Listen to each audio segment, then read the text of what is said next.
It's week 2 without NASCAR, and I don't know what I'm going to do. I'm kind of look. I'm itching. I got the DTs.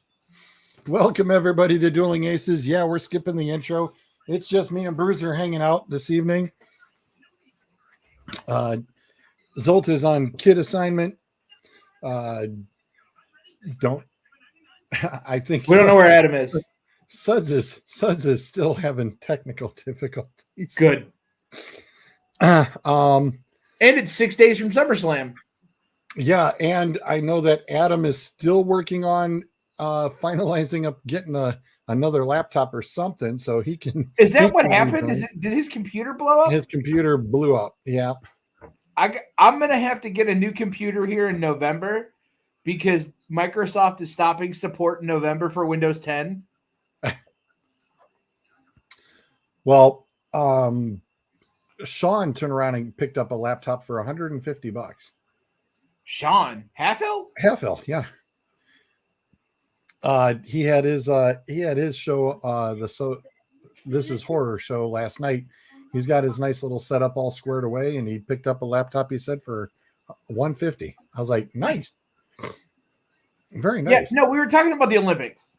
But yes, we were chatting about the Olympics because, of course, it's that time, and Friday night was I considered a really rough go at the opening ceremony. I mean, and it was edited for us here in the U.S. because for sure a good 8 to 9 hours ahead of us. So, of course, it was like 3:00 in the morning there when they actually started airing it for us. So. It was heavily edited, and it was edited to be one of the American television now is edited for sound bites and is not edited for content, which is a problem.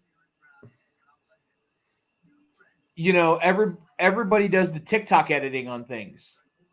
30 to 60 seconds, move on to something else. And I'd like to think that our attention span is a little bit more than that, but however, because of the way that the opening ceremonies happened on Thursday into Friday and everything that happened with them, I'm going to have to disagree because I had to watch a bunch of people give history lessons on social media about certain aspects of the opening ceremonies. And let's be quite honest, it wasn't the Last Supper. It was a depiction of a Greek painting depicting a thing called a bacchanalia. The individual in the center was depicting the god Bacchus, the god of parties and wine, otherwise known as Dionysus. And a bacchanalia was a loud, raucous celebration that lasted for days. And which the Olympics is going to be. Yeah. So, and like I told you, I read the best explanation for the whole thing. The whole thing.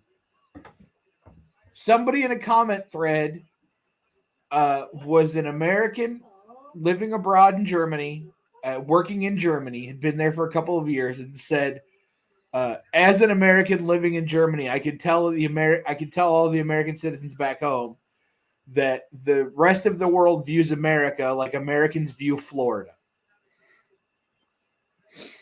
Damn.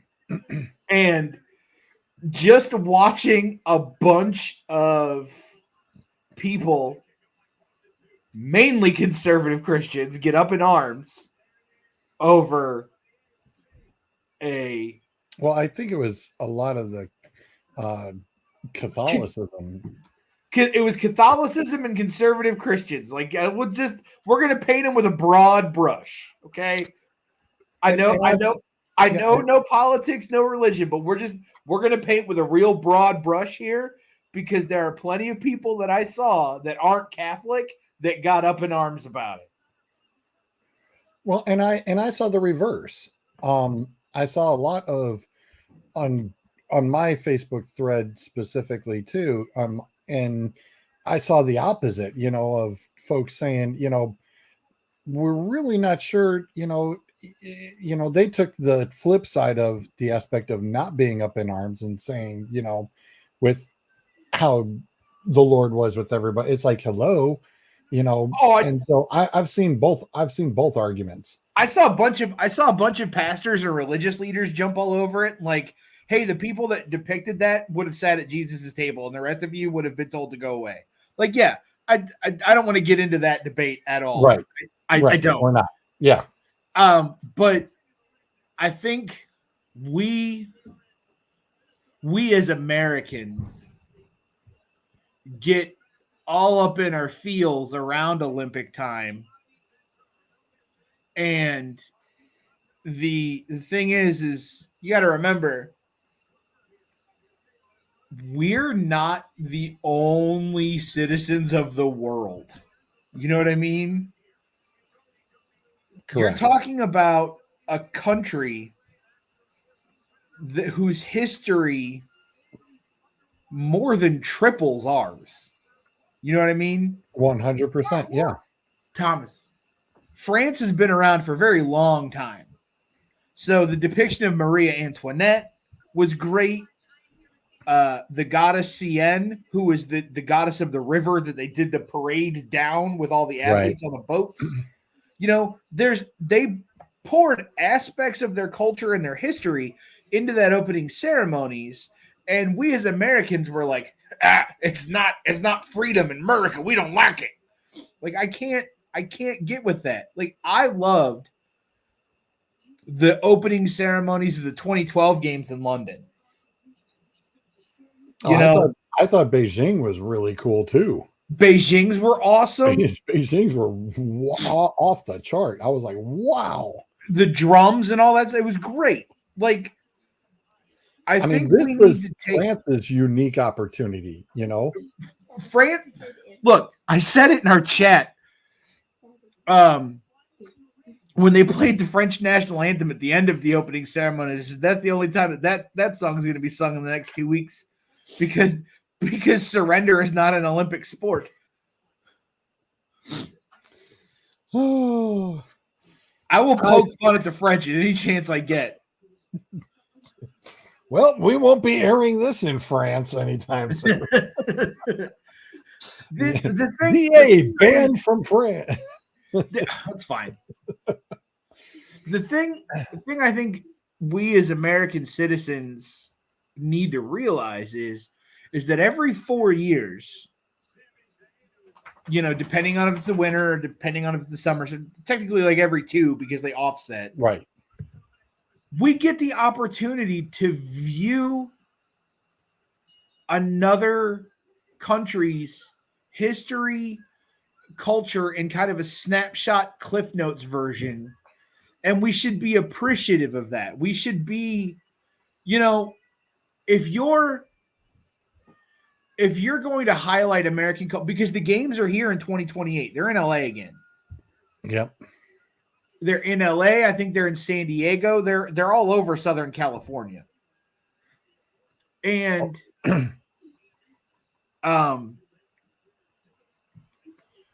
if you're putting American opening ceremonies together, you're going to highlight things like the civil rights movement. You're going to highlight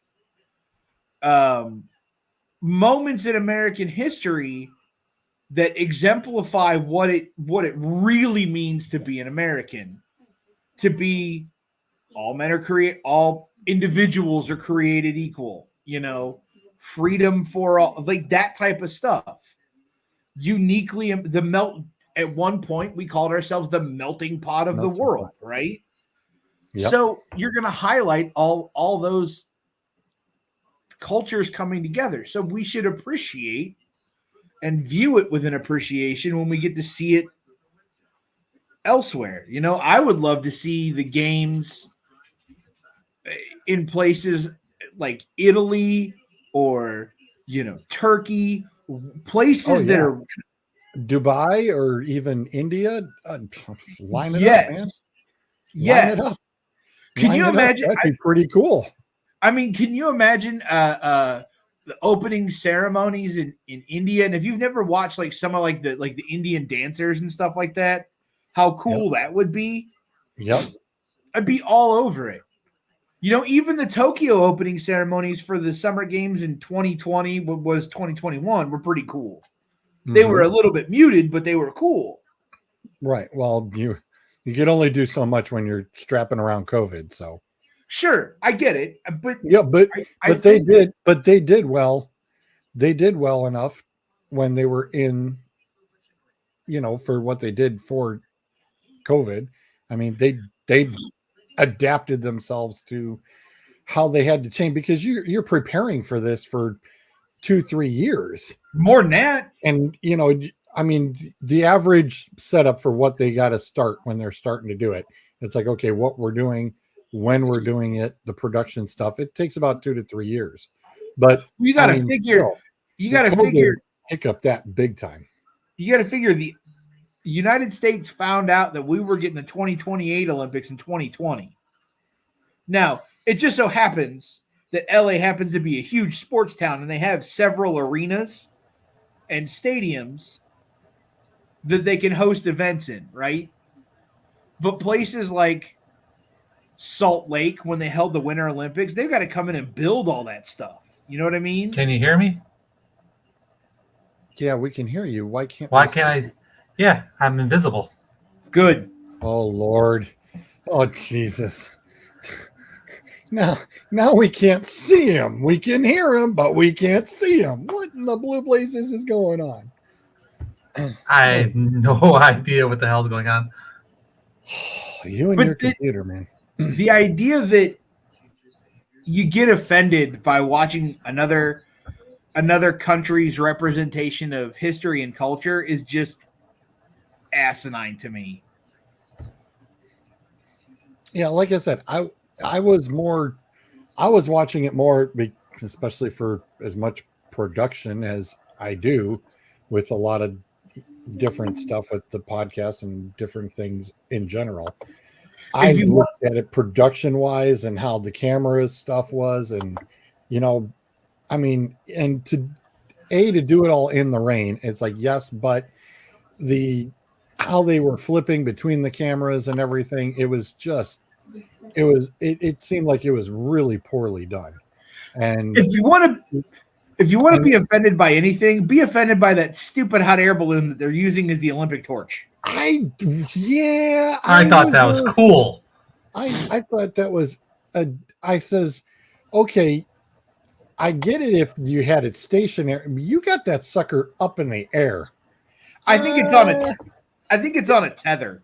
Yeah, it's absolutely. that's kind of the thing that worries me a little bit. It's like, hey, y'all get a real good storm coming through. That sucker's moving. You're gonna have to reel that baby in. Or we could be offended by the fact that the surfing is in Tahiti and the French Polynesia. When it's all France. You can't surf in France. But some of the best surfing in the world is on the southern coast of Spain, in between Gibraltar and the coast of Spain. But at this, I think they had to go by the point of the year and where it's at. Because the way the weather changed, it's like, all right, where are you going to get the best? It's kind of like, when you're preparing for it, it's like, where are you really going to get the best to do that? But I did think that was a little weird that, it was halfway across the globe. It's like, hey, wait a second. But it's still in France. The surfing on Gibraltar is unique because of the geological pathways that are created by the Isthmus of Spain and Gibraltar, right? And that tight channel way. Like, there's a video. It's a really famous video. I've seen it on YouTube and a bunch of other places. This dude's surfing almost a 90-foot tall wave. Damn. Yes. And he rides it all the way down. It's insane. That's cool. Insane. And Now, if it's a thing of you can only Garrett host, McNamara surfs 90-foot wave in Portugal. Is that yeah, that's it. That's it? It's off the coast of it. Yes, that's it. Hang on. I has found it. Oz found it.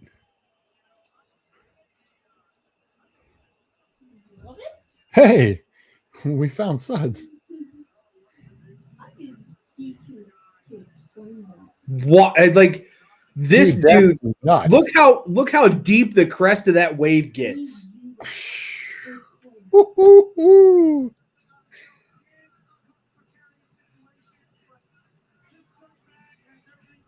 That is crazy. That's not even the one I'm talking about. There's one you can see, like the camera's back on the coast, and you see the light like a lighthouse. That's it right there. Oh, come on.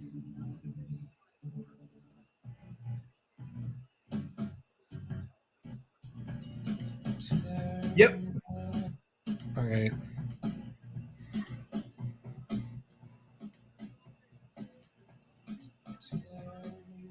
It's insane watching him go down this wave.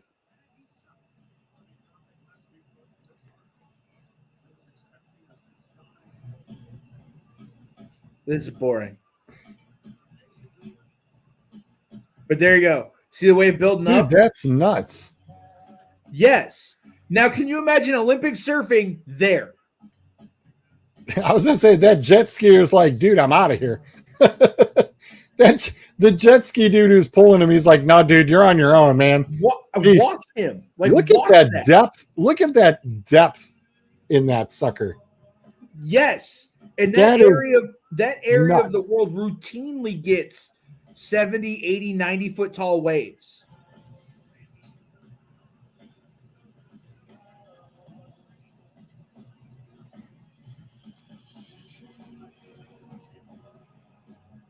And now we can't hear him. This is awesome. No, I had myself on mute. That is nuts. That's what I'm saying. You could have highlighted that in the surfing competition. And so I don't know if it's a geographic thing where they have to host in maybe a province that is underneath, you know what I mean? George, can you hear me? Yeah. Okay, just making sure. Oh, it's France. You gotta have it in France. And where they're having it is in France. They're not in France. They're in French Polynesia in Tahiti. The first word that you just said was French. Across the world. It's not in France. Portugal is closer to France than Tahiti is. No, but I think it's under French rule, though. That's what I'm saying. So I think that's technically an expansion of France, if you wanted to be the technicality. I think you can make an exception. I'd much rather see something that is more local than that. We're all watching it on TV. Are you going to watch surfing on the streaming platforms? I'm not watching badminton either. And it's being held in France. If I'm going to watch it, I'm going to watch it on whatever channel it's on. We want to watch trampolining, damn it. Come on, baby. Bruiser for me. I want to watch the breakdancing thing. That's my style, man. Look, the head, the bald, I can do the spins all day. If you really no worries, get baby. Offended about something, you should get offended about how bad France beat up on the Chinese women's team in rugby yesterday. Dear God. Did you see some of these women? Yeah, I ain't messing with them. No, my daughter plays rugby. Uh-huh. Yeah, they're not in this category. Ooh, that one woman, she's 6'1" and 200 pounds. Oh man, she's massive. There's a girl on the U.S. Olympic team that played at Highland. I was going to say who was the girl that was there was the girl that was on your daughter's team. What was it, 2 years back when we came to watch? And she was like 6'2", and she was built massively too. I was like, oh my god. Oh yeah. Red. I thought for a second this girl was the Rock on the Olympics team. She was that big. Well, you don't mess with these ladies. My daughter broke a girl's femur. Yeah, they're rough. They're mean. But we've had 2 injuries in football already for our JV team, 2 broken collarbones that we haven't even put a pad on yet.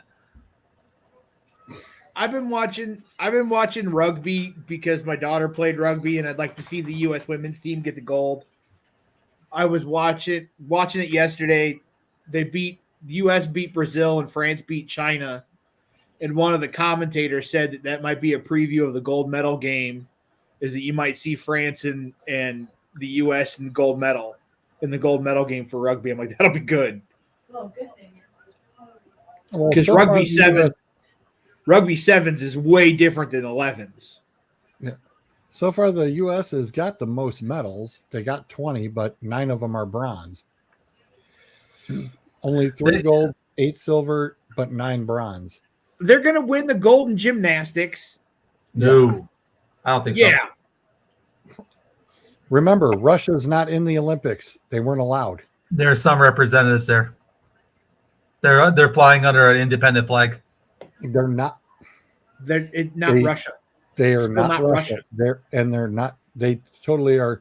They are only allowed to compete versus independents. They were officially not allowed in these games. Yeah. So nope, they won't be. United States is going to win a gold. Yep. Katie Ledecky getting the bronze is the one that stunned me. Did you see that in the swimming? Mm-hmm. Yeah, I thought we were supposed to be a little bit stronger in the swimming. I was kind of surprised too. There's been some complaints. There's been some complaints by a lot of the athletes for the gymnastic and for the swimming pool about the way the pool and the everything's set up. We're seeing a lot more because I get what they said is that the gymnastic floor is elevated. So they're getting a different bounce on the floors, and it's not consistent. It's not what they're used to. So that's why we're seeing a lot of mistakes and a lot of major errors and a lot of theirs. And I was watching a thing on the swimming, and the women are talking, or I don't know if it was the woman. The commentator was talking about the swimmers are complaining about the waves that they're created inside the pool. It's unusual, and it's actually they're struggling swimming in it. It's slowing them down. That's why we haven't seen barely any records being broken in swimming so far. Usually every year you see repeated records being broken, especially in the first few days, and we're not seeing anything. And they're saying that they're struggling getting through the waves that are being created inside the pool because of the way the pool is set up. I mean, athletes are always going to bitch about something. They bitched about stuff in Japan. They bitched about stuff in Beijing. Yeah, but I remember that they even said something during that opening ceremonies that the Olympic Committee actually even went to the pool to turn around and check it out because they said that the way that the design was off. So yeah. I was like, oh, that's interesting because they said they were going to delay the swimming events. They were talking about the floor being elevated for the gymnastics, and even the French gymnasts, their world-class one was hoping to compete for a medal was totally off on everything because there's something about elevated. I don't know enough about gymnasts to understand what their complaint is, but the thing that if you look at the swimming, and I watched Ledecky swim.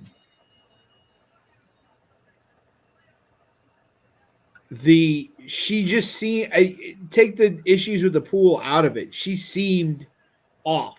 Like her stroke, her swim speed, just the athleticism that was there in 2018, or 2016 and 2020 wasn't there now. The other thing is this is I think it was Mike Tirico was talking, and this is the first Olympics in a long time that the Australians are actually projected to win more swimming medals than the United States. More golds, more medals overall in the swimming category. And so, maybe the without Katie Ledecky, without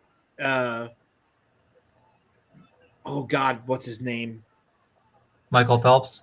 That's the one I'm looking for. The American dominance in swimming is going to wane a little bit, and that's okay, but you pick it up elsewhere. And they still have more medals than everybody in swimming than everybody else. It's At just the moment, they're bronze. They're just bronze. They're not gold or silver. Bronze and silver. Well, there's some silver and some gold, but mostly bronze. I think we as American citizens look down on the bronze more than the athletes do, because to win any medal in the Olympics means you were one of the three best people in the world at any particular given athletic event at that time. And I think you're right, but the difference is that in other countries you get a paycheck for bringing in the bronze medal and the silver medal and the gold medal, and it increases. So by getting a bronze medal, your money increases. In the United States, you may get a small amount, but your money comes more in endorsements, and getting endorsements for a bronze medal is not going to be as much as you would get gold, because we put more stock in the gold medals. I don't want to hear anything about endorsements when Flava Flav is the one that is bankrolling the women's Olympic water polo team. I don't want to hear anything about endorsements. I don't, because if you're athletic, if Team USA can't find the funds to fund one of your Olympic athletic teams, and you're counting on a reality television star and a rapper from a famous group from the 90s to bankroll them, you don't get room to talk. How much money is he given? I'm just curious. Over $5 million. Wow. How much were the United States giving them? Not that much. Not that much. Girls on the team were working 2 and 3 jobs to pay for training. There was one girl, I think it was the team captain, was working a day job and 2 part-time jobs to pay for the training and travel expenses. We don't really fund a whole lot. Flava Flav is sponsoring the U.S. women's water polo team after finding out members of the team were quietly working multiple jobs to pay for training and competing even after winning 3 Olympic gold medals. He's calling other celebrities to do the same with other teams. I'm curious how much money gets funded for sports, for the Olympic sports for the United States. It all goes to the men. It doesn't go to the women. It doesn't go to the women's teams. Go look at some of the videos that some of the girls posted from the Final Four, like the NCAA from the Final Four. They showed the men's weight room for the Final Four, and it was ridiculous. And the women's weight room was like 2 racks of weights, and that was it. And the women couldn't go use the men's weight room. There's a really, really good documentary on Peacock called The 96 Effect, talking about going from Title IX in the 70s to the explosion of women in the Olympics and what the women's side of the Team USA did in the Olympics in 96 in Atlanta.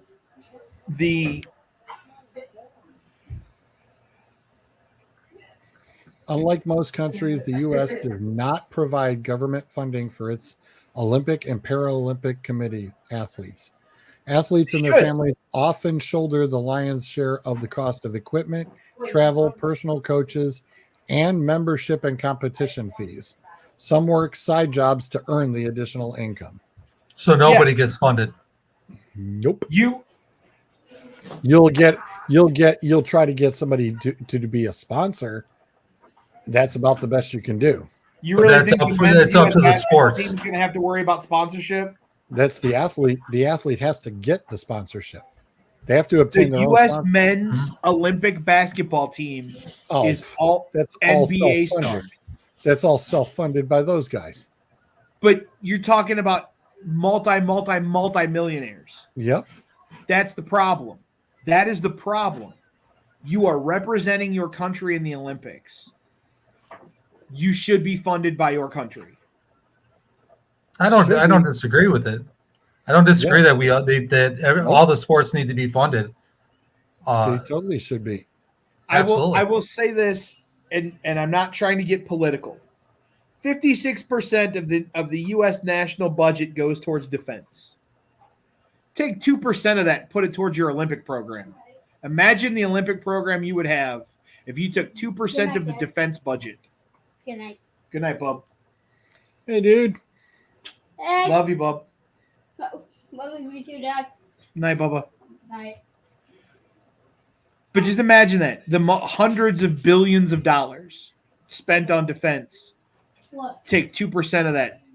Kick it toward the Olympic. Just imagine the Olympic team. You'd never lose a gold. Like you could foster the best Olympic program. And I like the programs that want to help out kids who have talent, recognize that, and want to turn around and do things for other people like that. Some of those programs are great. Some of them are predatory, and you know what I mean. And that's if you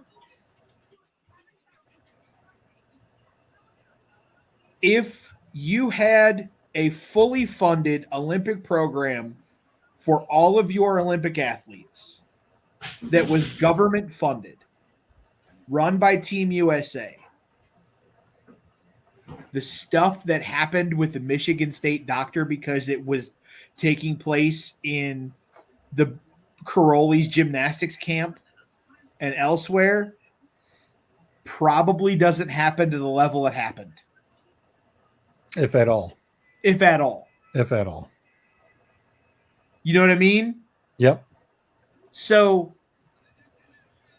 I'm not saying scandals and stuff don't happen and that predators won't get their hooks in, but it's probably far less likely.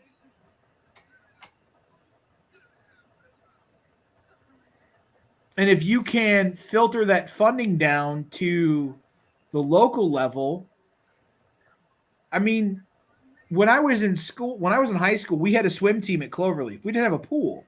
They swam at College of Worcester. We had one girl on the team. That was our entire swimming team, was one girl. If you can filter some of that funding down to a more local level, can you imagine the kids that you might get into track and field or into swimming, water polo, rugby, stuff like that?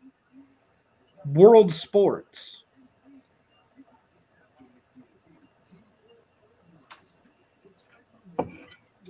So I think it's a double-edged sword when you start, if you want to try to start pulling that. Not that I don't agree. I think that we should be funding them, but then you got, well, this, we need to represent this, and we need to have this money here. This, how much this money does in this space? It's an NBA team. It's what we're talking about. How much money should the NBA get? You know, the men's Olympic basketball team, which is nothing but NBA players. How much money should each one of them get? Who gets more? What gets less? It just start creating a hot mess. No, you're not though, and I don't think the NBA players should be there. To be quite honest with you, I don't think they should be there at all. I agree. I'd like to see it go back to but the college level and things like that. But then you turn around, and in European basketball, you got kids who turn pro at 13. So are you excluding them as well?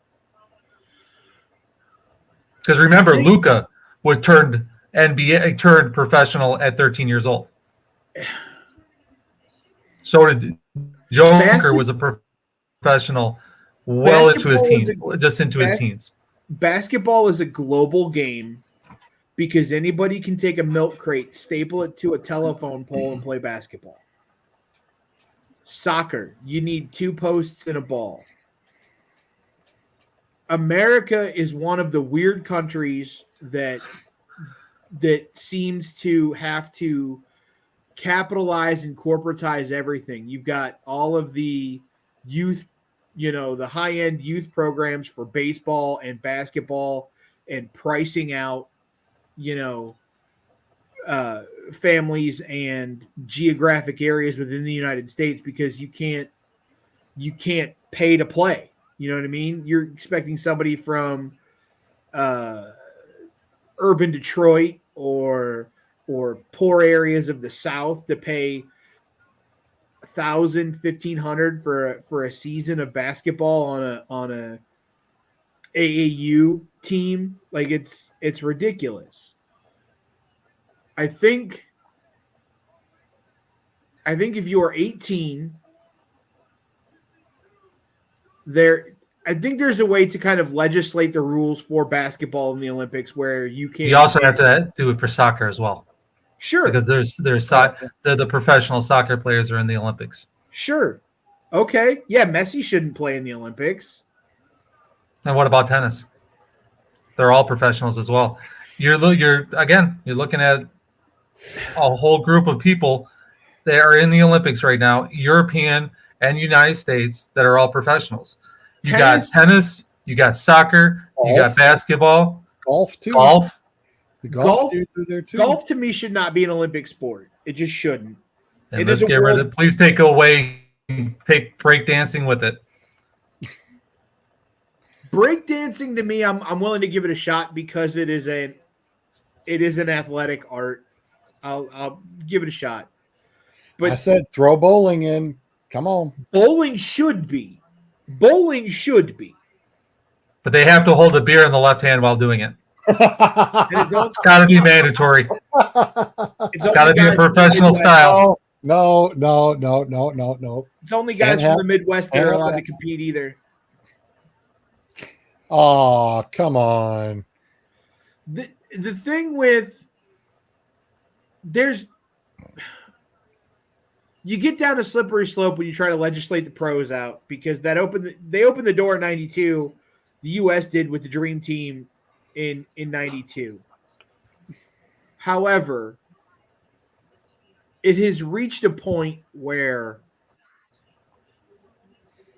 you can just go get 10 of the absolute best NBA players from the United States, and then there's your team, and then the rest of the world. Like, would we beat Germany like 92 to 70 something? It was over 25 points that we beat them by. That's not a sporting at all. It's not a competition. That's an exhibition. You're wiping the floor with them. Yeah, and that was and this all and really where this all stemmed from was actually not even in the Summer Olympics. It stems from the Winter Olympics because the Russians were doing it with hockey. And bringing in all their professionals and wiping the floor with everybody from like 1970 something to 1980 something when they opened it up to the professional hockey players and the United States and everybody could bring in their professionals. But those guys were playing almost strictly in the USSR at that point because it wasn't until the late 80s that the late 80s, early 90s that the first Russians with the crack of the Iron Curtain and the fall of the Berlin Wall got to come for sure, play. But they were still the professionals. Okay, but you're talking about athletes that were not really known outside of Russia. They were pros in Russia, but that was it. You're talking about superstar athletes that are known the world over. People know who kids in Uzbekistan have Steph Curry jerseys. Like, that's my point. I mean, I'm just pointing out you have all these different genres, different sports, that who gets what money. I don't think basketball, hockey, soccer should be treated as the same as swimming. But honestly, even swimming events, they're so well funded through college sports, through colleges, that they're well funded. Gymnastic, I don't know how they get their money, but they seem to have a ton of money all the time. That's a lot of sponsorship. That's a lot of sponsorship money. But they're well funded. But like you said, water polo and these lower level ones, they're not well funded. Who dictates the money? Who gets what? How, who, when? And when open it up to sponsoring by the government. I'm not trying to solve that problem. What I'm saying is if you have the U.S. Olympic Committee and Team USA, and you say, hey, we're going to take 2% off of this large area of the budget and give it to you so that you can fund the Olympic programs and make sure that, for, let's say, Brandy Chastain, who was on the World Cup team in 94, and then on the Olympic team, the first women's Olympic soccer team in 96, and won the gold medal. Hey, we're going to give you guys, this funding so that people like Brandy Chastain and others don't have to work 2 and 3 jobs to make sure that they have the funding to go to training and leave their families for 8 and 9 weeks. You're asking individuals to leave their lives to represent their country, and yet you won't fund them. That, to me, seems wholly un-American.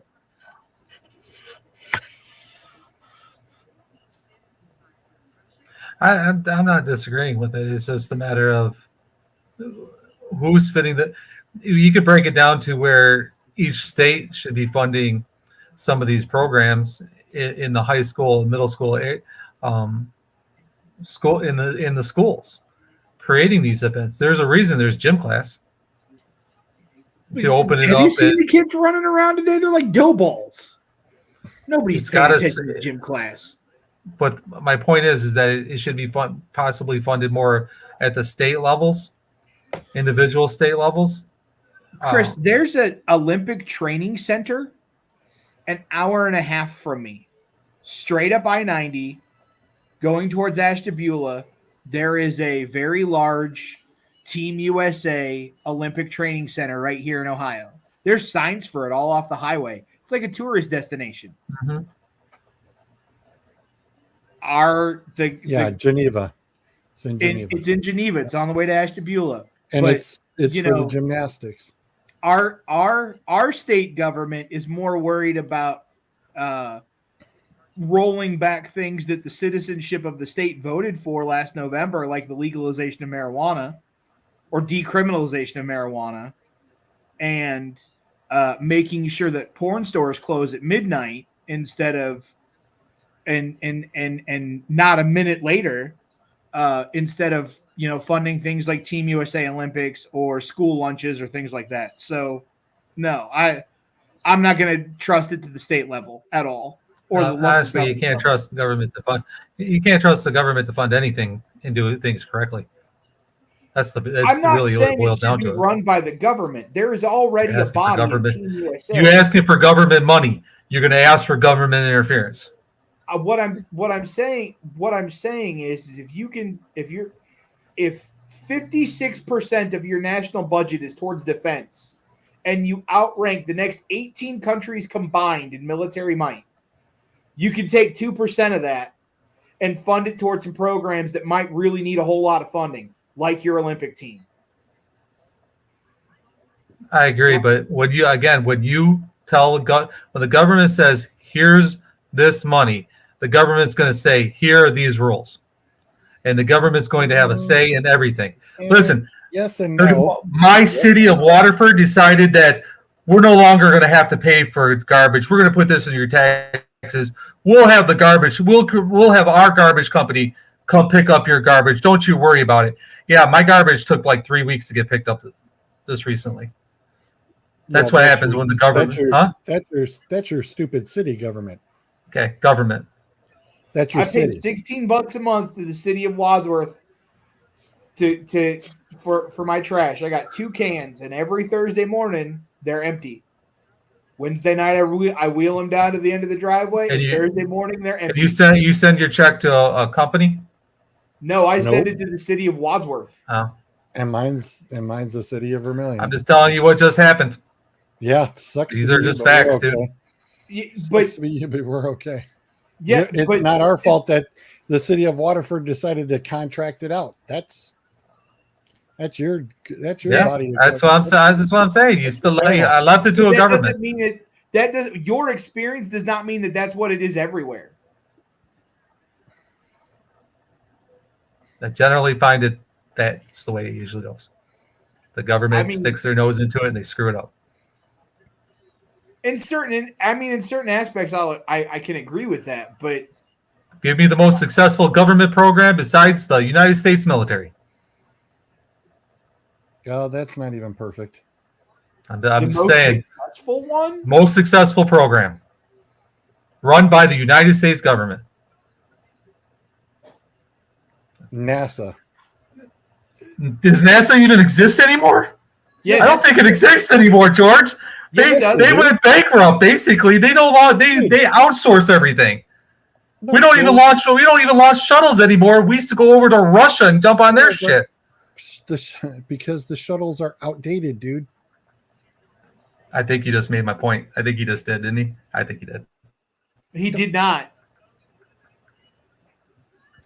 So our shuttles are outdated. Yeah. The shuttles have been outdated since the 80s. Am I still there or am I out? No, you're here. My picture just disappeared again for no reason.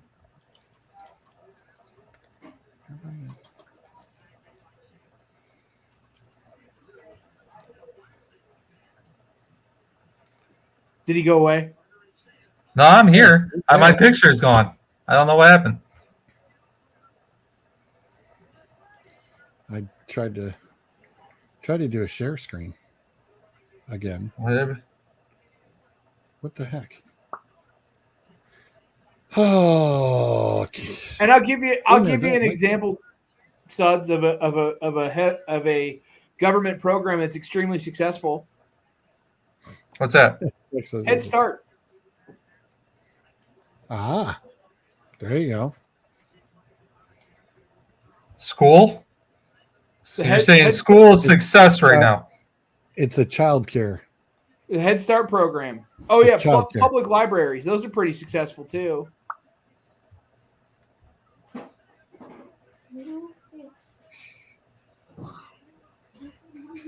So, yeah. But I'm excited to see the rest of the Olympics.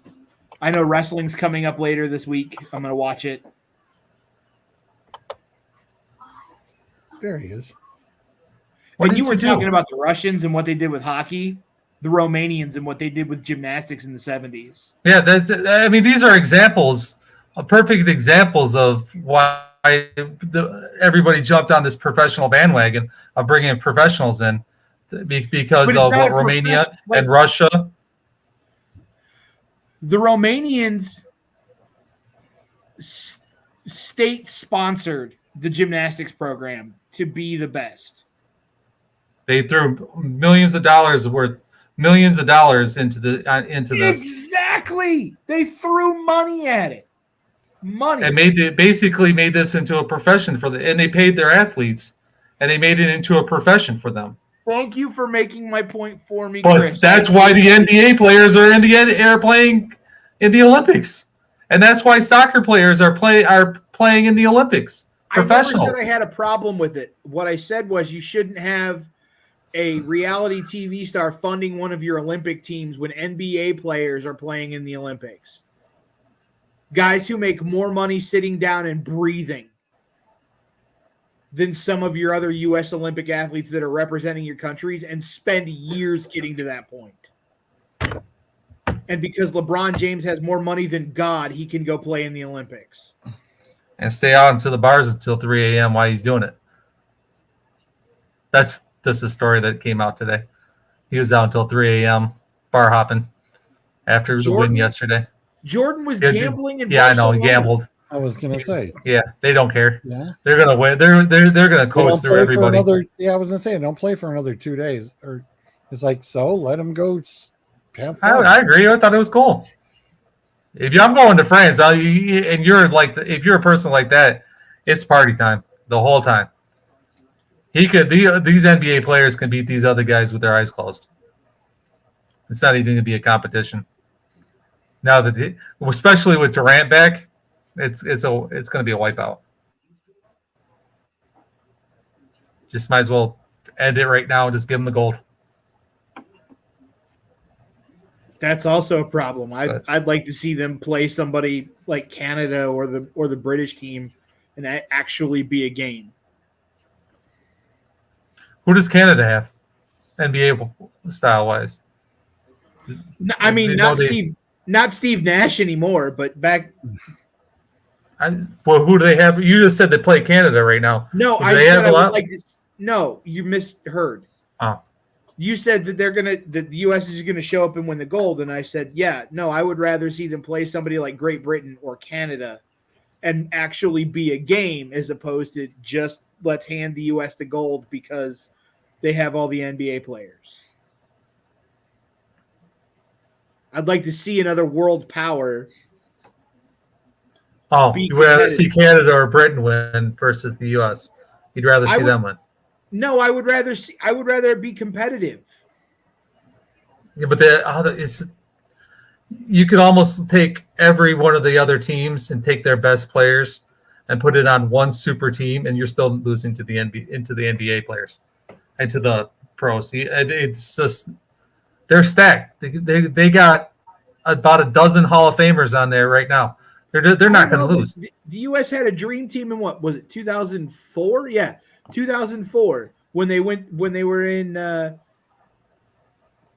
Greece and lost.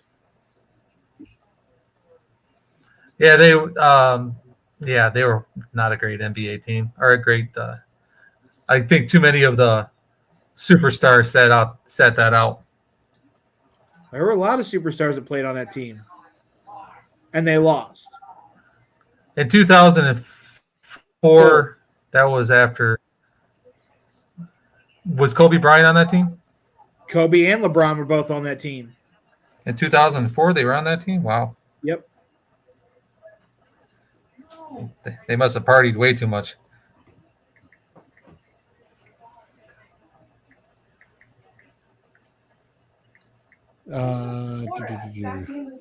Yeah, Kobe, Shaq, and Kevin Garnett turned down invitations to play. Let's see. Cool.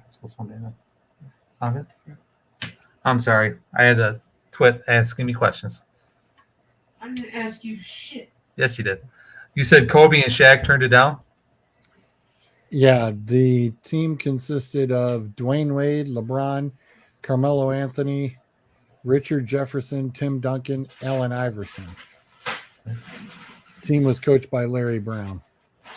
I'm not a fan of Allen Iverson, so I don't really appreciate him as much as I probably should. But Tim Duncan to losing, that's surprising. Yeah, but they went 2-2. They did not do well.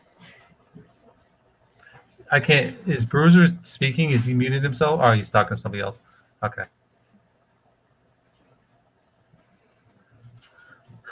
Yeah, that was quite embarrassing. The elder child just got home. I'm talking to her for just a second.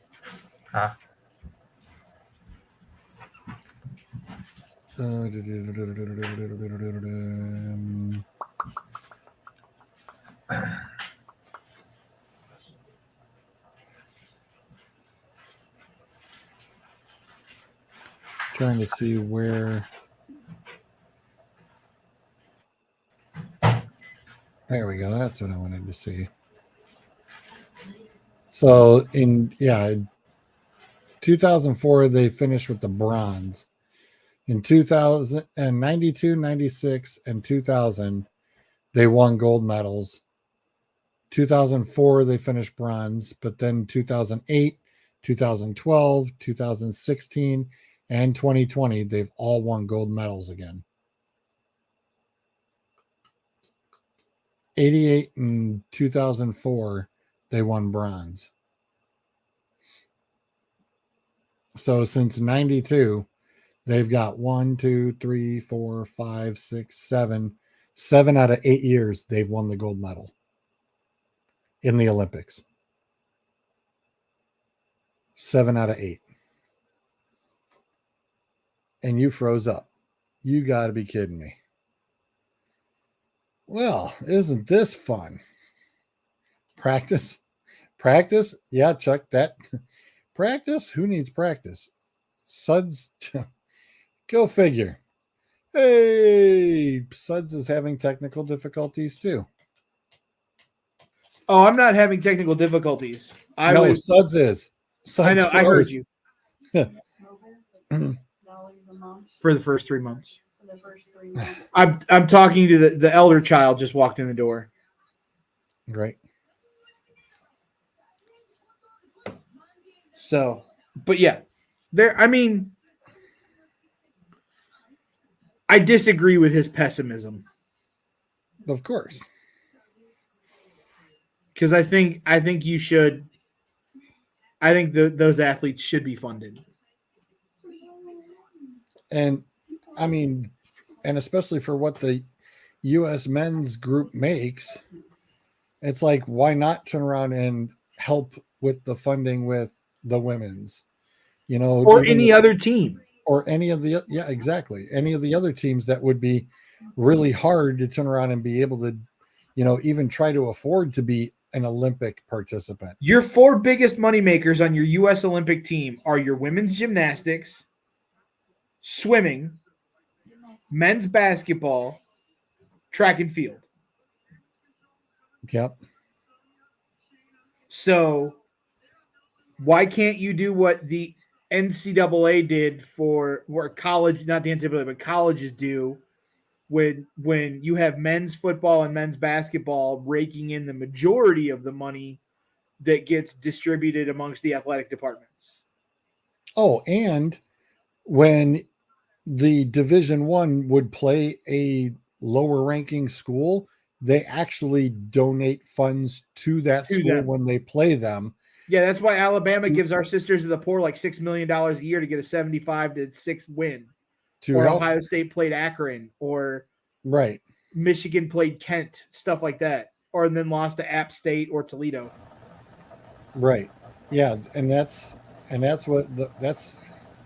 dude. What is going on with you? No. My internet shuts down when the microwave starts up.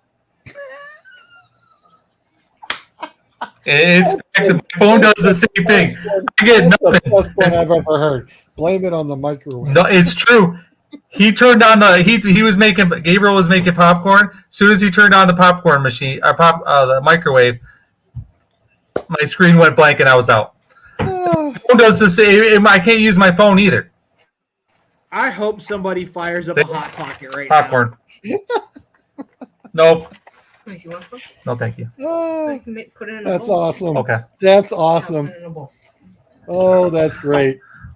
Yeah, I think it's awesome, George. Next time you go, on your draft, when it's time for you to draft, I turn on the microwave.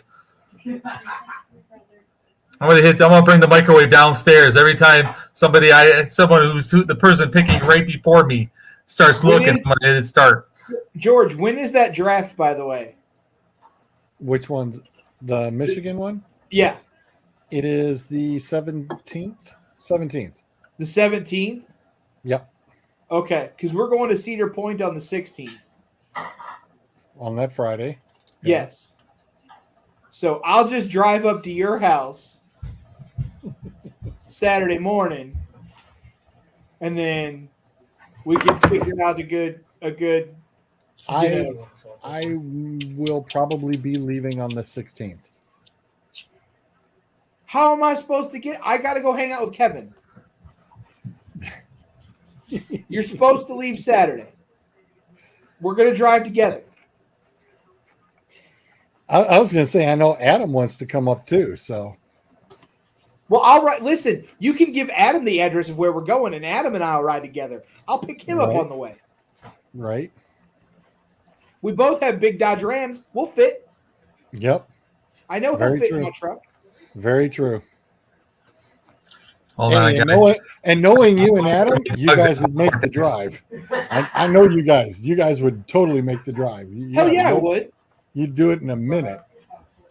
Hell yeah! Listen, to get to heckle Suds and Zolt at the same time, I'm in. We just need to see what Suds' wine intake is going to be for the day. His bottle of wine intake will be. I'll talk to him later. Gabriel's selling stuff he wants you to buy. It's a bad timing right now, Gabriel. Bad timing, buddy. He's selling football stuff. It's a $25, and he wouldn't buy it anyways. All this stuff, I think all the discounts would be for Michigan. Oh yeah, good point. Because they're all for actual Milford. They're that Milford, wouldn't help Michigan. me, bud. Yeah, so you're right. I cannot wait for Saturday. I am so psyched to go to SummerSlam. Yes. Yes. And I was going to say, you're going to SmackDown on Friday too, correct? No, just SummerSlam. Just SummerSlam? Okay. I thought you might have mentioned that you were going to try to hit. So originally when my D&D group were going to buy tickets, they were going to buy me tickets to SmackDown. And I said, cheap seats for SummerSlam are the same cost as the really good seats for SmackDown. Buy me the cheap seats to SummerSlam. And the one dude in the group was just flabbergasted that I would take cheap seats for SummerSlam over like floor seats for SmackDown. I'm like, because it's SummerSlam. Yeah. In a heartbeat. Last time I was at SummerSlam in Cleveland, I watched Paul Bearer turn on The Undertaker. Oh. 1996. He passed away, didn't he? Paul Bearer? Paul Bearer died years ago. Years ago. So you're going, Rob and Clint are going. I believe Adam's going too. So we've got a good large of the contingency going. So I'm looking forward to next Monday. I am sitting up. I know Clint and Rob are sitting in the middle. They're sitting a little lower. We're sitting in the 500s. Yeah, I think Clint and Rob said they were lower bowl section, but back. Yeah. So, I think you said they were going camera side. We're sitting opposite of the hard cam side. Okay. Dead center. Oh, you're still good. Oh, yeah. We're perfect. I was going to say you're good. We're dead center of the section, dead center seats. You couldn't ask for better like nosebleed seats. Yeah, you'll have the really good angle right down into the ring. That's nice. And we are perpendicular with the entrance. Oh, okay. So you'll get some good camera shots. Shoot. I might not take a whole lot of pictures, to be honest with you. I mean, I'll take some, but like, it would be cool if you guys did some live video stuff. I am going to spend. I can say this now because he's not down here; he's upstairs in bed. I'm going to spend more time watching The Boy than I am watching, because I am so psyched to see his face over things. Because I think we're going to get a Roman Reigns return. I think so too. And I think that, CM Punk is going to be there. And so I want, Cody's wrestling and he loves Cody. He likes LA Knight. That dude's still got to grow on me a little bit more. He reminds me a lot of the Miz, and it took me a little bit to get to like the Miz. But LA Knight's growing on me a little bit more. But I like the Miz when he was on MTV. God damn it. But we're watching, but like he loves Sami Zayn and Sami Zayn's wrestling. So to watch him freak out hearing the entrances, because instead of having the visual cues that you get watching it on TV, he's going to see it live, so you get that live reaction. Yep. And right now, he thinks he's going to be stuck at home eating pizza with his sister watching SummerSlam on Peacock. Because he said to me tonight, we're watching Raw. He goes, Dad, maybe I'll see you and Mom on TV on Sunday. And I was like, or Saturday. I was like, maybe, bub. He has no clue he's going with us. That's nice. Cool. That's, like I said, it's so super cool. I surprised Bryce when he got to go watch Russell Wilson beat the Browns, which was funny as all get out. The reaction, he was just like, it was totally worth it. And he was just having an absolute blast at the game. It's weird now because the girl child is almost 19 and kind of a semi-independent adult, and we are essentially a family of 3 now. I'm dead serious. Like no, I get it. Yeah. So all the stuff that I got to do with Madison when she was younger, I'm getting to do all over again with Thomas, and I'm appreciating it a lot more because it's the last time I get to do it with my kids. You know what I mean? Yep. So stuff like this, I appreciate more. It's not that I didn't appreciate doing it with it's not that I didn't appreciate doing it with Madison, but like Thomas is like, he's the last one. You know, he's the last of the Mohicans. No, I get it. 100%. Hey, George, I'm just curious. What's the football helmet behind you? The black Kansas City. That is a Dante Hall, the human joystick inscribed, that was gifted to me. That's awesome. Yeah, it's a full size. It is very cool. Very cool. It's a helmet, full size? Yep, full size. You can stick it on your head right now if you want to? Yes, if I wanted to. I've got another friend of mine who's going to do the visor piece for me, which is going to make it look really cool. But yeah, the gentleman who is currently on my TV screen, Gunther, I can't wait to watch him win the world title live. That's going to be very cool to see his path from NXT UK to becoming champion. I'm going to get going because I got work tomorrow. All right, brother. Catch up with you later, man. Yep. Bye. I mean, well, not even NXT UK, but just he wrestled primarily in Europe. And then when they did NXT UK, he was one of the surprise guys there. I remember watching that first NXT UK pay-per-view. And at the end, when Pete Dunne won the title, hearing Gunther's, Walter's music and seeing him walk out and just the crowd reaction. Yeah, I literally watched the NXT UK for him and Pete Dunne and Rhea, and watching a lot of them come through. I've wrestled Pete Dunne. Have you really? Wasn't on a show. So Pete Dunne and Mark Andrews were friends with Ricky Shane Page. And Mega's training center used to be at an old YMCA in Lorraine in the basement. I remember that. Why? Yeah. And they were over here doing a bunch of independents, and Mega was one of them, and they were doing AIW, and they were staying with Ricky, and Ricky brought him in to do training and do a training seminar. So Mark Andrews and Pete Dunne were at the Mega Training School for a couple weeks, and everybody did matches, and I did one with Pete. That's awesome. That's very cool. I like that. That is awesome. I just watched Finn Balor try to get into a chop war with Gunther. Oops.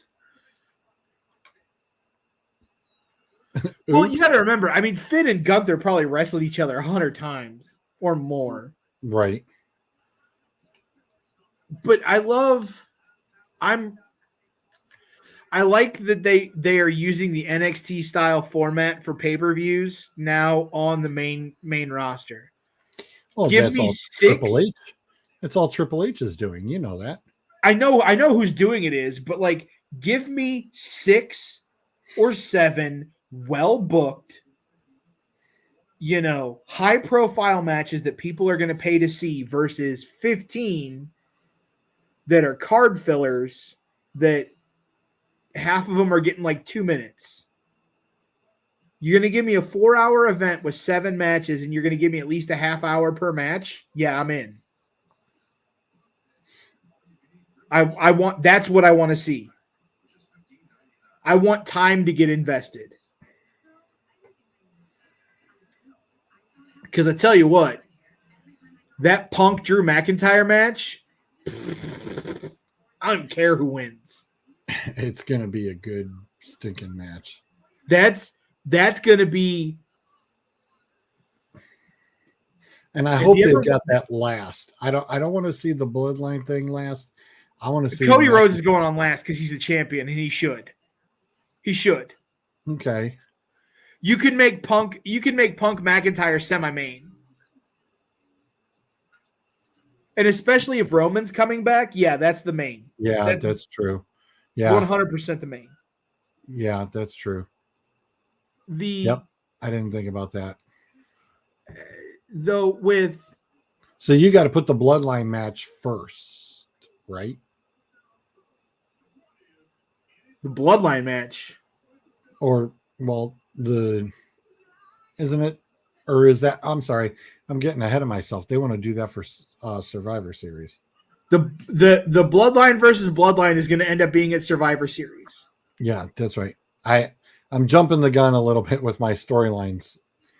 I was like, oops. Cody and Solo is going to go on as the main event. I would put Drew and Punk as your semi-main. And it's going to be Rhea and Liv. I would start the show with that. I was just going to say, you want to start it with Rhea and Liv, or would you put them in between Punk and Drew and Cody?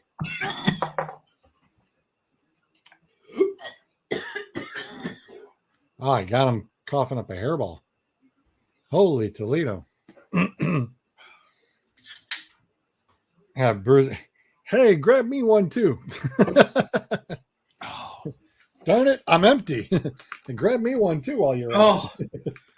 I hit that frog in the throat and it just made me cough. I'm sorry. I would. Usually I got an extra bottle of water here too, and I'm like, nope. I am hurting today.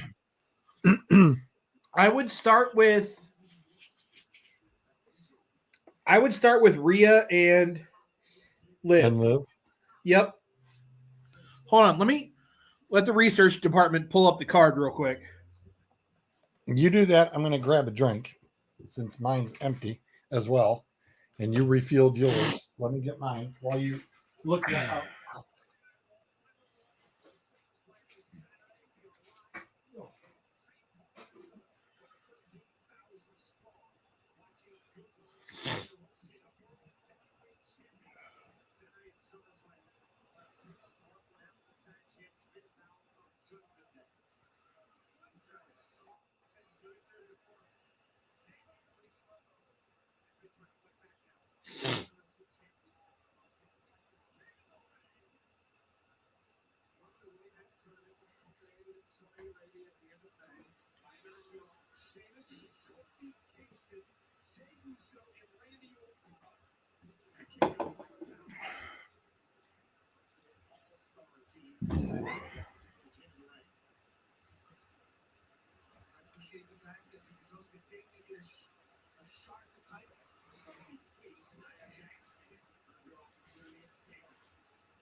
All right, you're supposed to keep talking to the people. So the only match without a title right now at SummerSlam is Punk versus Drew.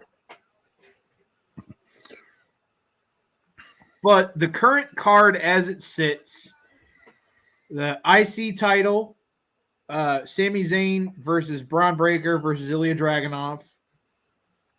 The United States title, Logan Paul versus LA Knight. Women's World Championship, Liv versus Rhea. WWE Women's Championship, Bayley versus Nia Jax. World Heavyweight. That's going to be too easy. I mean, Bayley's already beat. Yeah, Bayley's they're not pulling that beat title Nia. off of her. Yeah, they're not pulling that title off of her. No, but so 2015 or 2016. And the funny thing is somebody predicted that Nia's going to get it. It's like, no, dude, they're not pulling that title off of Bayley. I think it was 2015 or 2016. NXT did an event in London. And one of the title matches for the women's title was Bayley versus it was 2015, in December of 2015. But it was Bayley versus Nia for the NXT women's title. And they told that story beautifully because Bayley ended up winning by submission. She choked Nia out. She used like a buffalo sleeper, like a front face lock choke on her and choked her out. That's how Bayley won. But World Heavyweight title, Damian Priest versus Gunther. WWE Championship, Cody versus Solo, and then Punk and McIntyre. Who's got the briefcase right now? Tiffany Stratton. Who's got the men's? No one. Drew cashed it in at the Money in the Bank pay-per-view and lost his cash in. Ooh. Because Punk cost him. Oh. Yeah. Oh. Yep. Oh. Ooh. Yeah, it's so good. Oh. So good. Oh, that's brutal. Oh. Listen. Oh. Damn. Listen, the way that they have over 8 months have told the Punk McIntyre story has been great. Yeah. I was gonna say I've seen pieces of it, and for it to be going on this long, it is good. They're not rushing it. They're really milking it right. No. Well, they're doing it right. They're doing so. I would say over the last year and a half, since Vince's hands have been off completely, Uh-huh. and especially over the last year that Vince's hands have been off completely, the reason why everything is so hot is now people are getting invested again. It is not popcorn match after popcorn match with the same 4 guys shoved down our throat. It's what got Paul Heyman fired in 2020 when they rehired Eric Bischoff and they had Paul Heyman running Raw and Eric Bischoff running SmackDown, and Paul took Aleister Black and Andrade Cien Almas and a couple other people and made stars out of them. And Vince didn't like it because it wasn't Bobby Lashley and his dumb cuckold angle. Yeah. With Rusev. Yeah. So But the card as it stands, I would open. You know what? I'll open with Logan Paul and LA Knight. Yeah, because that gives you your nice little Because Cleveland. I think LA Knight's going to win. So you give the crowd, you start the crowd off hot. You know what I mean? Yep. Get them going. I'd go.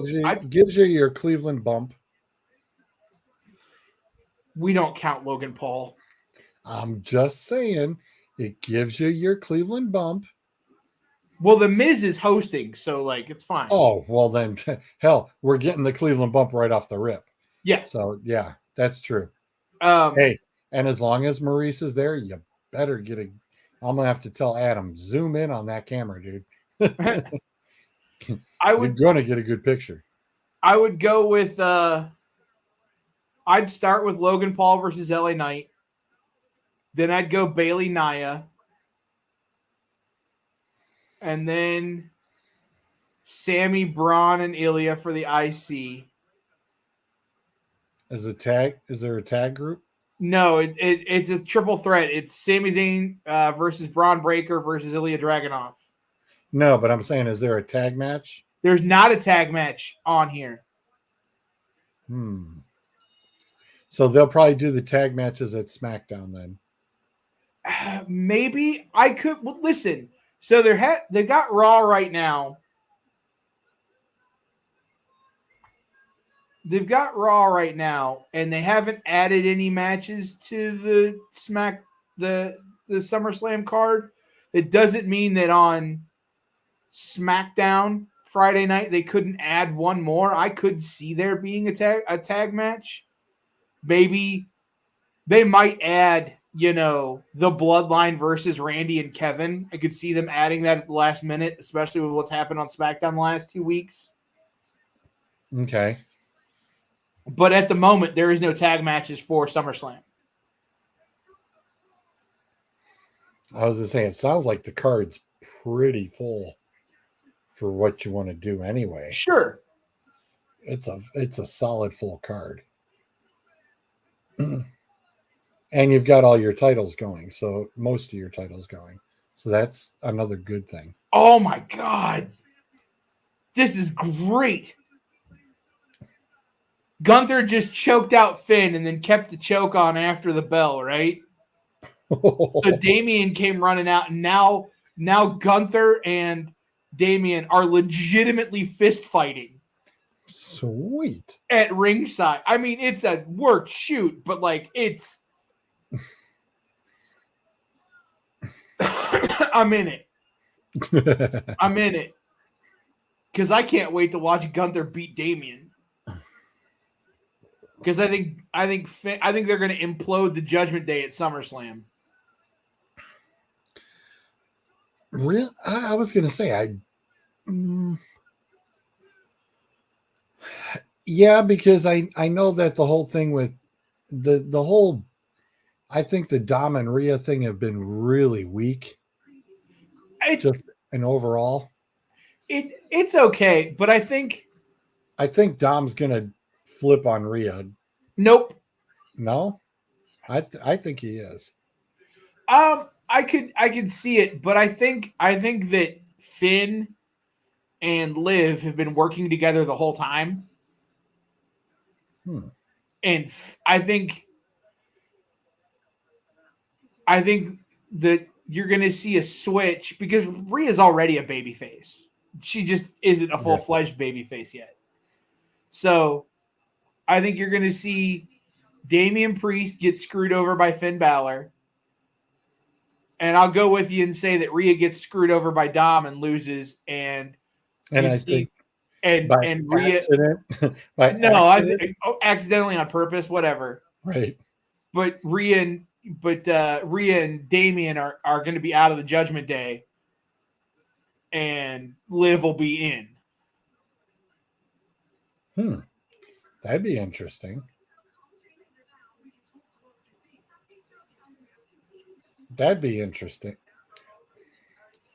I think Sammy retains the IC title. Yeah. I could see him putting it on Braun if it was a one-on-one match, but it's a triple threat. It's Ilya. Yeah. So, I even though I would like to see Braun with the title again. I think Braun Breaker is going to win it at some point. But right now, I think CM Punk beats McIntyre. Cody retains over Solo. Gunther is your new world heavyweight title winner. Bayley retains over Nia. Liv retains over Rhea. LA Knight's your new United States champion, and Sammy retains in the triple threat. Yeah, I can't disagree with you. I think you've hit that pretty well on the head. Yeah, that sounds about right of what I would choose too. Like I said, I wouldn't be hurt if it was Braun getting it even for at least the month or whatever, one go around. But if he wins it, he's going to hold it for a while, and I'm okay with that. Because your money match a year from now is Gunther versus Braun Breaker. Or think so? Or Braun versus Cody. Ooh, that would be interesting.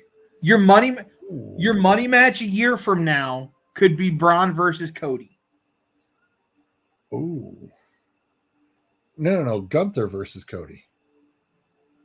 Gunther versus Cody, I would think, is probably 2 years off.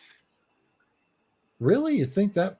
Because I was going to say, because he'll go through Roman, still finishing through Roman, and then I was going to say I would think he'd try. You're going to get Cody Rock at WrestleMania.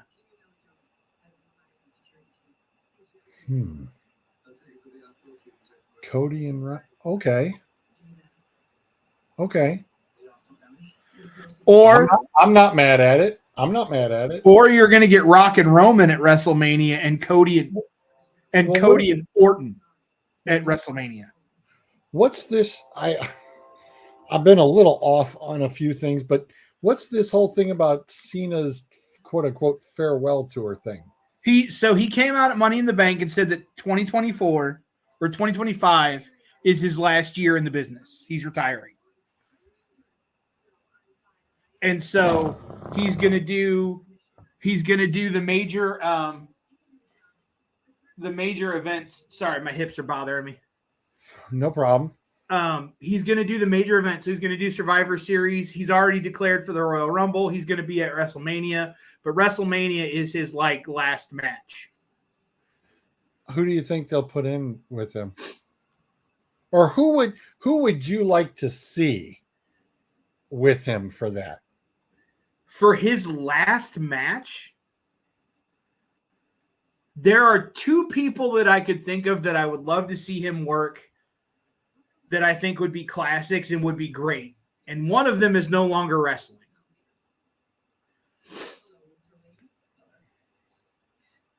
Taker? Yep. Okay. That was one who I was thinking of too. But I was thinking of somebody else. Yep, that's who I was thinking of too. CM Punk. I was thinking Punk too. I was like, boy, those matches were something you could watch all the time. And if he didn't have a bad ticker, I'd throw in as an honorable mention Triple H versus John Cena. Because if you remember the WrestleMania from Chicago, it was Triple H versus CM Punk, and Triple H was none too happy about wrestling CM Punk. It was Triple H versus John Cena, and Triple H was none too happy about wrestling John Cena. And then WrestleMania 23 in Detroit is the infamous Shawn Michaels mouthing across the ring at John Cena in the title match. Let's get this shit show started. I've got a job to do, Cena. So in 20 years, in almost 20 years from WrestleMania 22 to now WrestleMania 41, you've got to think of the amount of professional growth that Cena has done. Yeah. Is going to arguably go down as probably the greatest to ever do it. The JBL hairstyle, though, is still throwing me. Sure. It's still throwing me. I'm like, dude, seriously. I just can't look at him like that.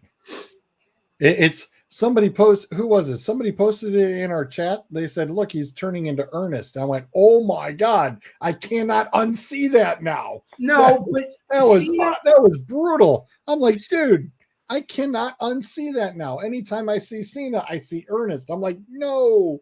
Cena is, I used to hate John Cena, and now I really appreciate John Cena. Because John Cena is my kid's era Hulk Hogan. Yeah. And so I have to appreciate that.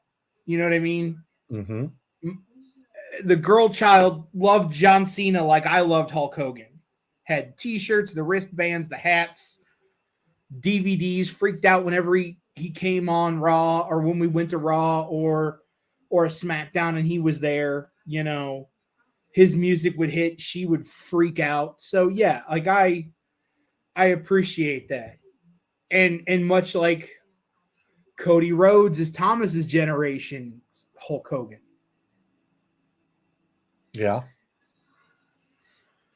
You know, so you have to appreciate them individually. Now that I'm thinking about this, and you posed a really good question. If I could have anybody, and I could bring anybody in. There's one person you still haven't named, and I'm like, dude, he had a broken freaking neck, and that would be the ultimate start finish I would want to see. I wouldn't like to see Kurt Angle because he did so poorly last time he was in the ring. His body's so broken down. I know, but I was just saying, I would really like to see it go full circle. You know, I think that would be kind of cool. I think it would be kind of cool if it could go full circle, but I understand if it's not going to. Kind of like the Ric Flair Shawn Michaels match. It's not the full circle we really wanted to see, but it was good. Here's the name I will pull out of nowhere, and unfortunately, he's been dead for almost 20 years. But if I could find a way to resurrect and reincarnate Eddie Guerrero, oh wow, and have Eddie Guerrero be at John Cena's last match, fair enough. That is something that I would very cool. much. Yeah. Oh, for sure. That'd have been cool. Yeah, that'd have been cool. Now, on the realistic side, who do you think they will set it up at? It'll probably first knowing you've got Survivor Series. Will he be on a Survivor Series team, do you think? No. He'll have a straight up match? I think he'll have. I think that he would set him up on a team. I could see him being on a Survivor Series team, but Survivor Series now isn't Survivor Series what it was in the 90s and early 2000s. It's not the multiple 5-on-5 matches. But like I said, I think they would do something. But it's one. So unless you're doing Bloodline versus Bloodline at Survivor Series, and you find a fifth member to go on the new Bloodlines team, I could see it being John Cena, Roman going and talking to John, and John Cena joining Roman. Yeah. Unless you put The Rock in there with the new Bloodline, where The Rock is the one that's been pulling the strings the entire time. Oh, that would be interesting. So now you set up Rock and Roman at Survivor Series for WrestleMania. That could be seriously interesting. And Roman goes in and calls in a personal favor to John, and John joins Roman and the Usos and Sami Zayn. And the funny thing is, I would literally just show Roman walking out of Cena's locker room door. I wouldn't even show the conversation. I would just turn around and just show the door being closed, and I would close the show with that and have everybody just go. I wouldn't have Roman walk out of there. Oh, have Paul? I'd have Paul Heyman walk out of there. Yep, have Paul do it. Yep. I'd have just as soon as I'd have Paul Heyman walk out of Cena's locker room with a smile on his face, open up his phone and say, "Call Roman Reigns," and then I'd fade to black on the TV. Oh, I wouldn't even say. I would just have him sit there and go, "It's done." No, because if you all the stuff with Cody, all the bloodline stuff, anytime something bad happened where Roman wasn't there, Paul would pick up his phone and call Roman Reigns. Oh, there you go. So you have the camera in tight on Paul's face. He's got his phone, and he says, "Call Roman Reigns," and then you hear it ringing. Yep. And you hear him pick up. You just hear "wise man," and then that's it. You know what I mean? You hear him say it through the phone. Yep. And then just fade to black. Fade to black. Leave everybody hanging. Yep. I would do that. I would do that on the SmackDown before Survivor Series. Oh yeah, I would exactly. I'd do it in a heartbeat. Yep. That would be cool as hell. Yep, I like it. So then like you said, he's an entrant for the Royal Rumble. Correct. Which means he'll be a top 4 finisher. I'd say top 8. He'll be in the final 8. I think he'd be down to final 4 or 5. I'm not saying he won't get down to the final 4, but if you're gonna set something up for WrestleMania, yeah, you do it in the final 8. Where whoever he's going to end up working with at WrestleMania eliminates him, and then gets eliminated by somebody else, and then you're down to the final 4. Yeah, you could do that at 5 to 4, and then you'd have the final 3 guys. No, you could do it from 6 to 4 or 7 to 5. I think to make it work tighter, I'd want to do it 5 to 4 and then have the final 3. You know when Undertaker got eliminated the year that Shawn pulled him out, and they ended up having the second match at WrestleMania, or the first one. Sorry, the first one. I was going to say, I didn't think it was the second one. I thought it was the first one.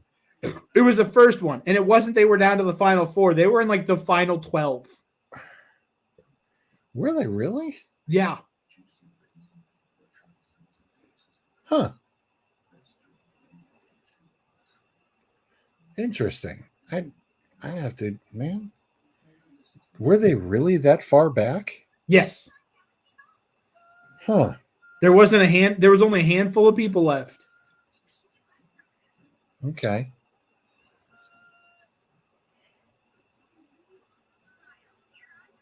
Okay. So, yeah, you can do it, and it's got to be somebody solid. Don't give me. I mean, I understand Cena and Roman did really good work, and Cena really, bringing him along. And it's just like, let's make it a good quality storytelling going into WrestleMania from the Royal Rumble. I'd rather see the banter back and forth, every couple of weeks between them, or doing promos back and forth, several I weeks. tell you what the story would be. Honestly, now that I think about it, Cena and Gunther. Because think about it from the perspective, Gunther is the quintessential professional wrestler. He is the throwback to the 60s, 70s, and 80s of what everybody thinks a pro wrestler is and should be.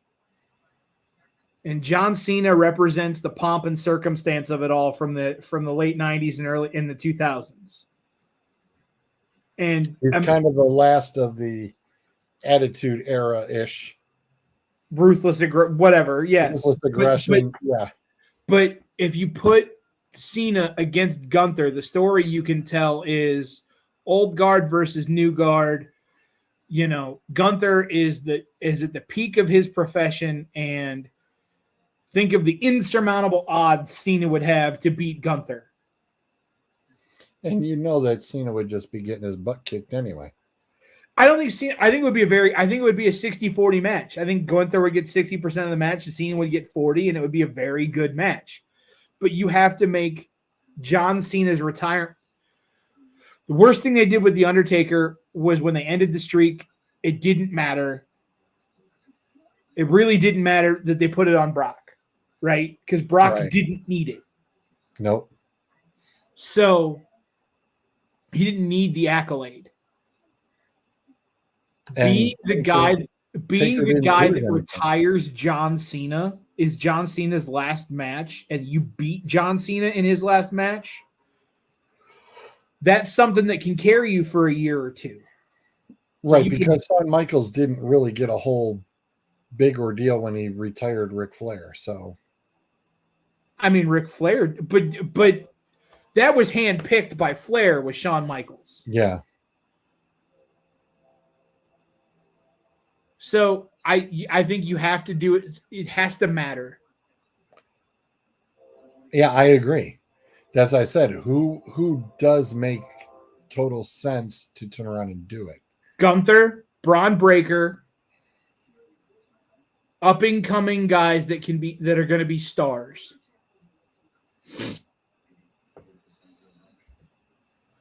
You know, I totally forgot about these two. Kevin Owens and Randy Orton.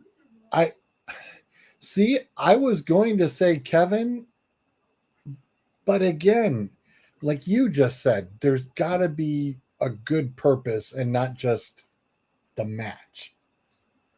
You know, I think they've gotten so far apart with Owens and Cena that it would. But remember when John Cena was United States champion, it was KO. I know KO beat him for the title.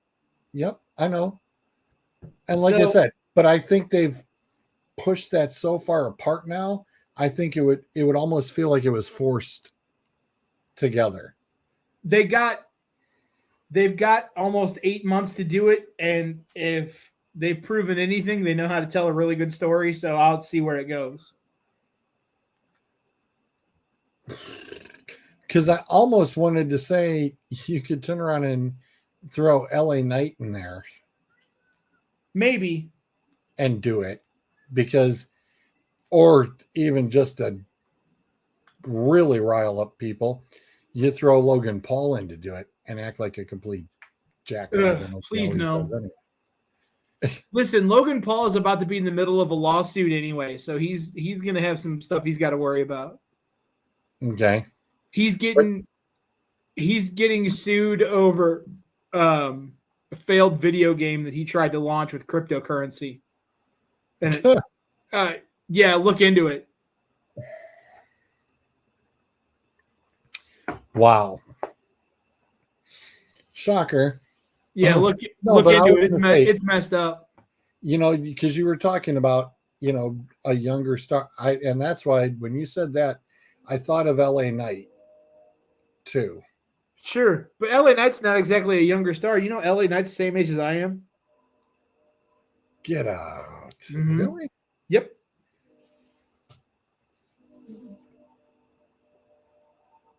Oh, well, what about because I know that Danielson's contract is up over on the other side of the fence. He's not going anywhere. You don't think so? No. I mean, if you're going to close out something, I wouldn't be mad at that either. I'd kind of like to see them bring Rusev back. Oh my God, that would be cool as hell. That would be cool as hell. kind of have a greatest hits leading up to whoever he wrestles at WrestleMania. You throw a gauntlet in Cena's path of some of the you'd have the biggest damn Rusev Day pop ever from the crowd, because that's what the crowd remembers last. And it's like he would get a big Rusev Day. I bet you. Yes, he would totally get that. That would be awesome. You know, him and Lana divorced. Really? Yep. Yeah, Dang. they did. They divorced, and he's back living in Bulgaria. He's been in Bulgaria for the last 6 months. No kidding. Oh god, it's a weird thing with what happened in AEW. But yeah, don't a few weird things happen off in the other side? it's not good.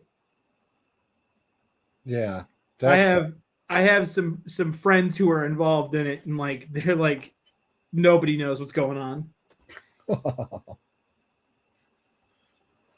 Wow, that sucks. Hey, I'm going to be at the Guardians at the end of the month, and you should figure out a way to be there. That ain't gonna happen, bro. Because I'm going to go watch the Pirates play the Guardians in Cleveland. And Paul Skeens is supposed to be pitching. If you look at his projected starts, the game we're going to, Paul Skeens is going to be pitching that game. Much to your delight. Yep, and I get to watch Rowdy Tellez bat, so I'm all out. I'm all in. Plus, with it being McCutcheon's last year, I get to see McCutcheon play. Is he still? I thought he already retired. He got traded to the Yankees. Right, I remember that. Retired, or was going to retire. And that's the Yankees cut him loose from his deal, and the Pirates were like, "Here's some money, come back and play a little bit, and wrap it up in Pittsburgh." And that's and I think that's the way it should be. Absolutely, that's exactly how I'd always want to remember him as a Pirate. Period. I don't think you can see him in anything but a yellow and black number 22. Yep. And he's quietly having a halfway decent season. Like it's not it's not Andrew McCutcheon from 10 years ago, but right. He's not a first ballot Hall of Famer, but he is.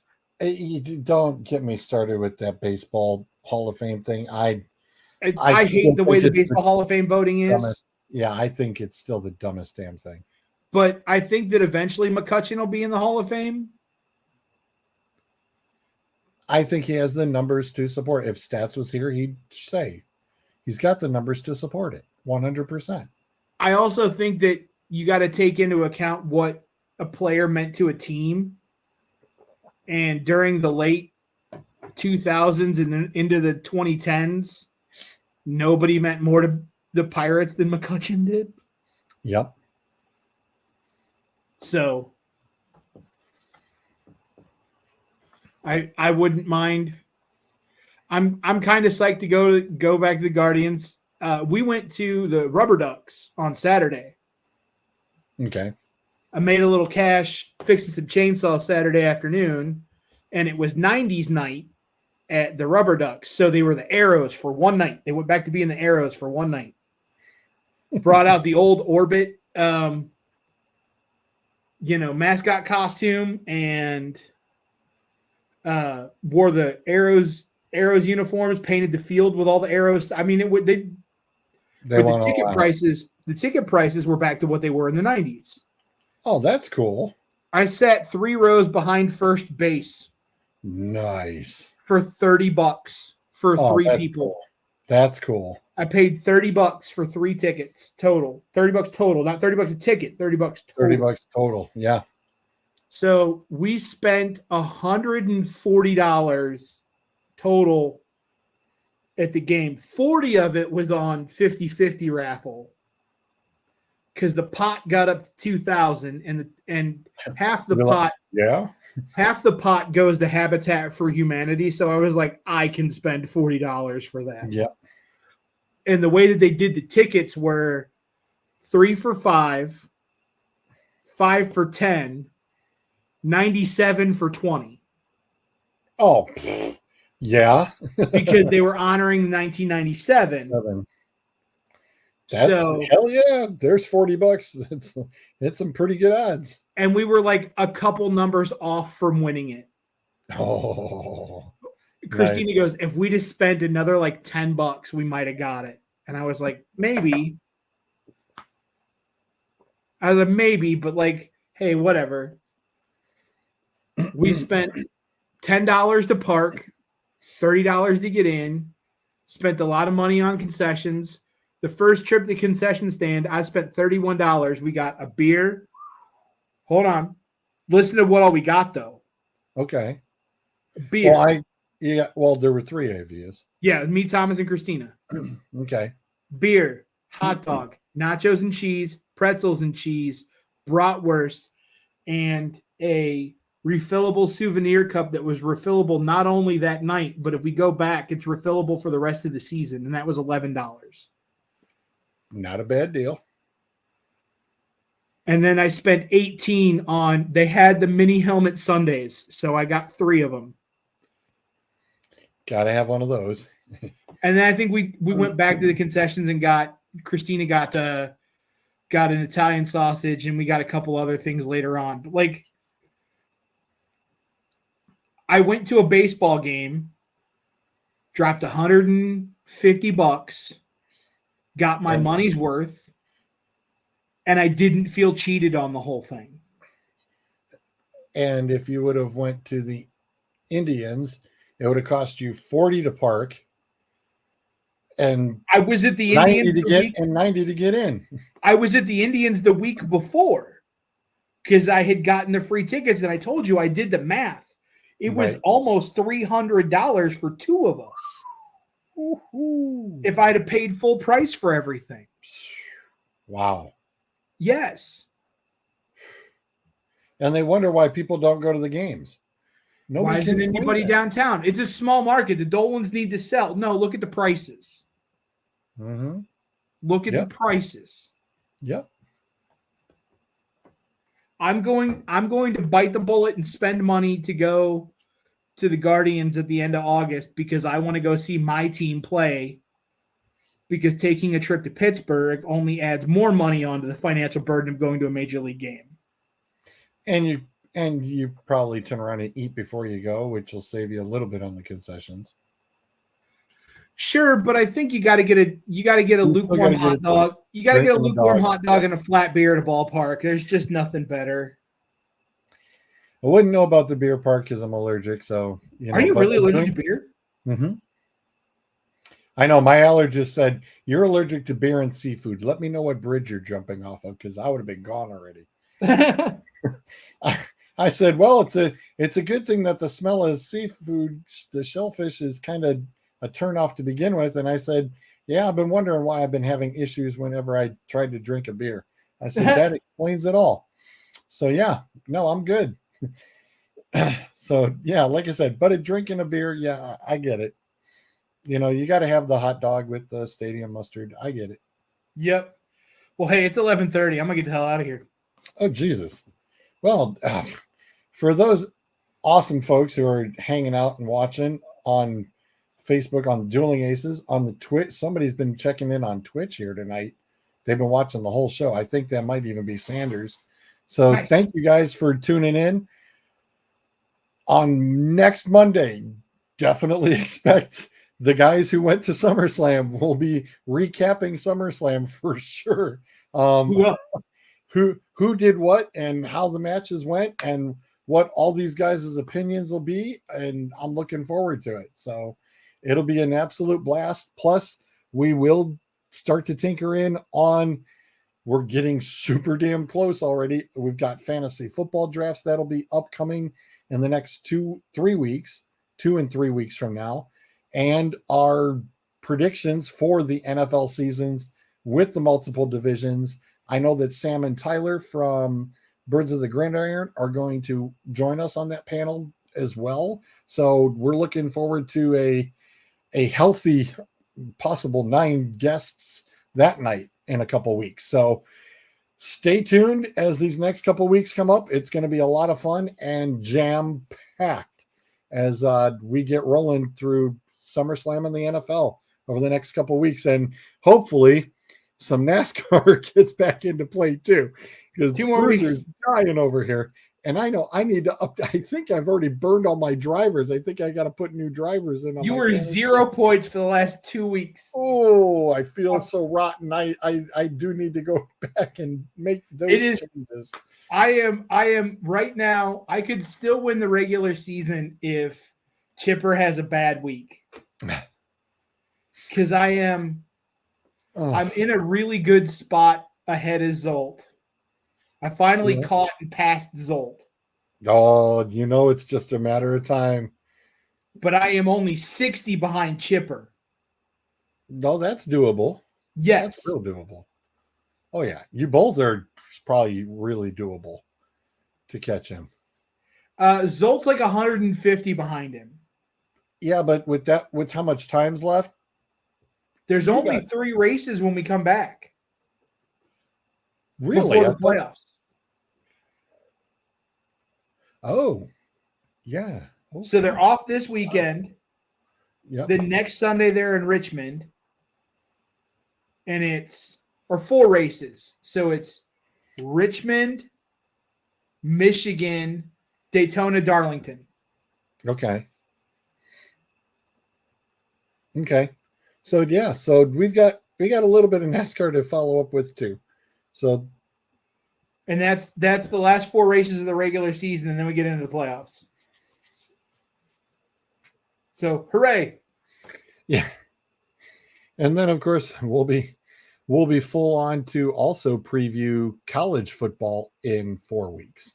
So and there is an awesome game that Bruiser and Adam are seriously looking forward to when it's Texas and Michigan. And should have been the national championship game. That's I don't disagree. That would have been awesome. So it would have been a better game than Washington. Oh yeah. Yeah. So we're looking forward to that too. Like I said, there is a lot upcoming in this month of August. I also get to age. I'm looking forward to Texas winning the SEC one more year as well. So, I'm looking forward to Texas winning the SEC this year. And I think the show is on my birthday. No, I apologize. Nope. My birthday's on a Wednesday. It's on a Wednesday. So I'll be 1 more year older. But there's a lot going on in the month of August. Football season's all around. The Sailors are now going into the 8th grade year. We've got a lot working with these guys, and hopefully we've got another great season we're looking forward to, and have a small little SBC title to uphold. So we've got some things. Pat and I have some things put in place already, and we're looking forward to another good year with these guys. And they're definitely excited about it. So tune in next week. We will catch you all on the flip side. Say goodnight, Gracie. Night, Gracie.